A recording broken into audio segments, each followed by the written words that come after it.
Hai Sobat Makan, di video ini Mimin ingin melanjutkan pertempuran antara Saitama versus Garo di serial manga One Punch Man versi One Sensei. Nah, sebelum ke pembahasan, alangkah baiknya bila sobat menekan tombol subscribe agar channel ini bisa rame coy. Apa lo tega lihat channel ini sepi?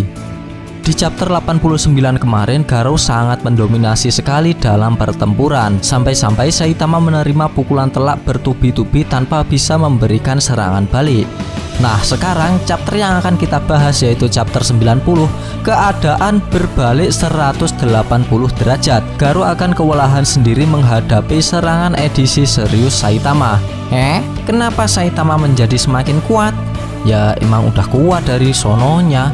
Bagi sobat yang ingin melihat pertempuran Garo versus Saitama mulai awal secara urut, Mimin udah bikin playlistnya biar sobat gak bingung mana chapter Saitama versus Garo dan mana chapter yang bukan. Meskipun ini masih 3 video. Oke, tanpa basa-basi putar dulu intronya.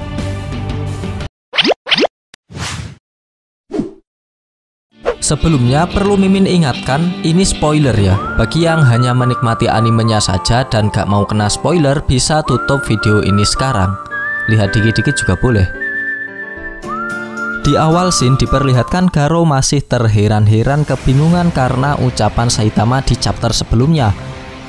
Apa kau keberatan jika aku mulai serius? Nah, lanjutan dari chapter kemarin. Kau ingin bilang kalau kau masih belum serius melawanku dari tadi? Tanggapan si Garo. Padahal ya Garo udah senang karena memiliki kesempatan menang yang udah menantinya.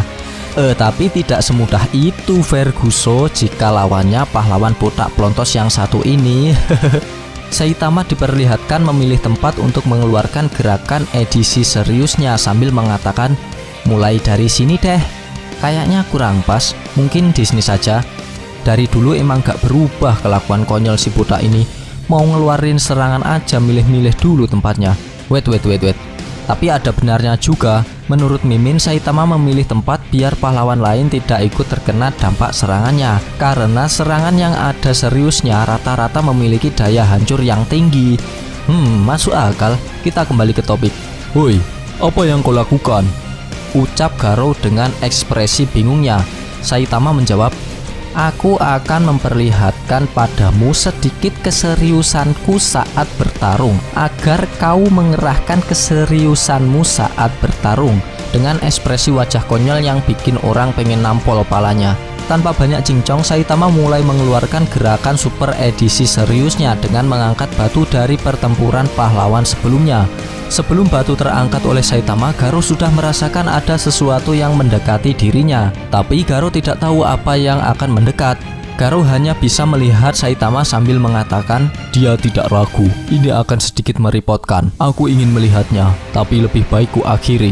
Setelah itu terdengar perkataan, lemparan batu edisi serius.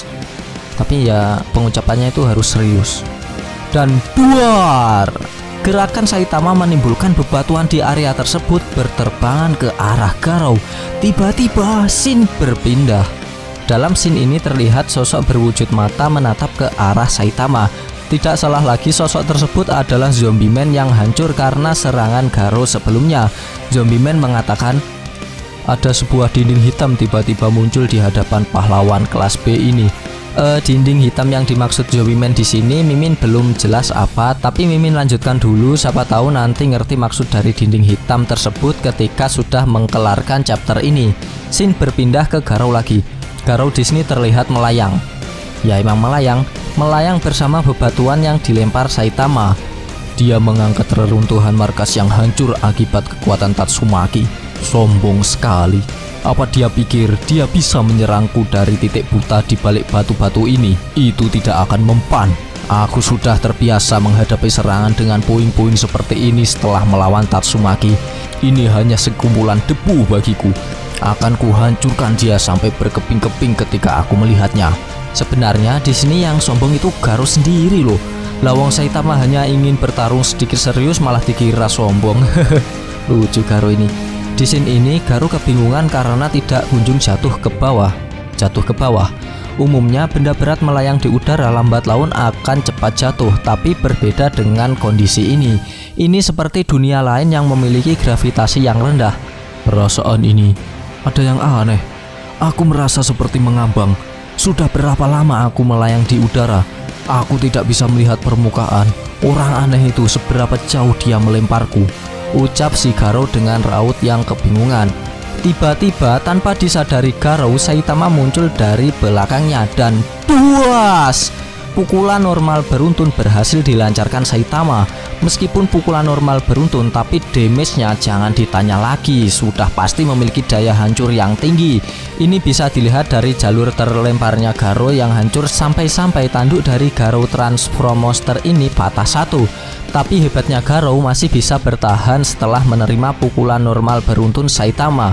Umumnya setiap yang dipukul Saitama menggunakan pukulan ini pasti akan hancur lebur seperti tape ya. Sambil menahan rasa sakit, Garo mengatakan, "Jika aku berhenti bergerak, dia akan menghabisiku. Majulah! Kita akan menyelesaikannya di atas sini." Saitama mendengar Garo pun langsung maju dengan kecepatan tinggi sampai bertatap muka dekat dengan Garo sambil mengatakan, "Kau bisa lebih kuat kan?" Melihat kesempatan ini, Garo langsung menyerang Saitama menggunakan serangan God Slayer Instant Attack-nya. Pada saat bersamaan, Saitama juga menyerang Garo menggunakan serangan pukulan normal beruntun dua tangannya.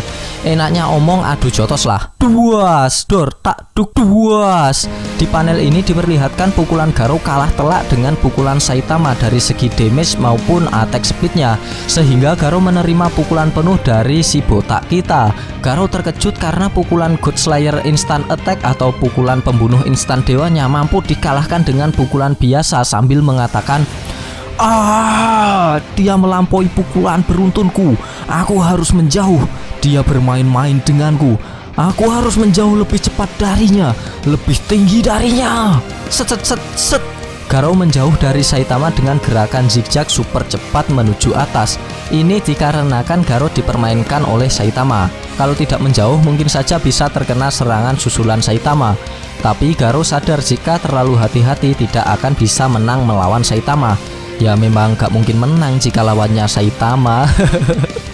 Garo melihat Saitama dari ketinggian sambil berkata, "Caranya berdiri dia benar-benar lengah." Dan dua, kepala Garo terbentur dengan kerasnya. Loh, permukaannya jadi di langit. Tapi di manganya gak ada kata lolololonya. Garo mengira permukaannya ada di atas, tapi sebenarnya Garo malah menjatuhkan dirinya sendiri ke permukaan dengan sangat keras. Aku hanya bisa membuka sedikit ruang ketika dia menyerang. Tidak, bukan. Indra aku sudah rusak. Kayaknya Garo udah mulai mabuk di sini.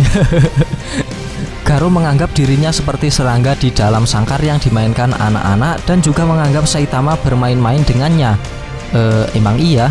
Saitama melihat Garo yang menanam kepalanya mengatakan, "Hei, ada apa Garo? Kau sudah tidak kuat ya? Hei, woi, bangun woi. Bukankah kau sang pemburu pahlawan?" Ya wajar sih kalau berakhir seperti ini. Di mana-mana monster memang selalu kalah. Dasar bocah plontos, di saat seperti ini masih bisa saja bercanda. Mendengar perkataan Saitama ini, tiba-tiba manga One Punch Man chapter 90 ini sudah berakhir. Kampret, padahal udah seru loh. Gak apa-apa, kita lanjutkan besok di episode berikutnya. Sebelum video ini berakhir, Mimin punya pendapat tentang lubang hitam yang dimaksud Zombie Man. Ini hanya pendapat liar Mimin loh ya. Mungkin lubang hitam yang dimaksud itu termasuk dimensi berbeda dari Saitama, karena di panel bagian Garo melayang di sekelilingnya gelap. Kalau di luar angkasa sih ya mana mungkin di luar angkasa bisa jatuh ke bumi lagi. Dimensi ini dapat diubah kapan saja dan di mana saja. Untuk cara kerjanya mungkin mirip sama dimensi Kaguya di anime Naruto yang dapat merubah dimensinya sesuka hati. Tapi ya kurang yakin sih dengan pendapat ini. Dan perlu diingat ini pendapat liar Mimin. Pendapat liar loh, ini ngawut ini pendapatnya. Kita tunggu versi Murata Sensei saja ya, siapa tahu dijelaskan olehnya. Bagi teman-teman yang suka dengan pembahasan ini bisa tinggalkan like, dan jika tidak bisa tekan dislike-nya 2 kali biar aneh gak rugi. Jangan lupa komennya agar Mimin terus bersemangat membuat konten. Dan yang terpenting, jangan lupa tekan tombol subscribe supaya sobat-sobat tahu updatean terbaru dari channel ini. Dan terima kasih telah menonton. Sampai jumpa di video-video berikutnya. Goodbye, dadah.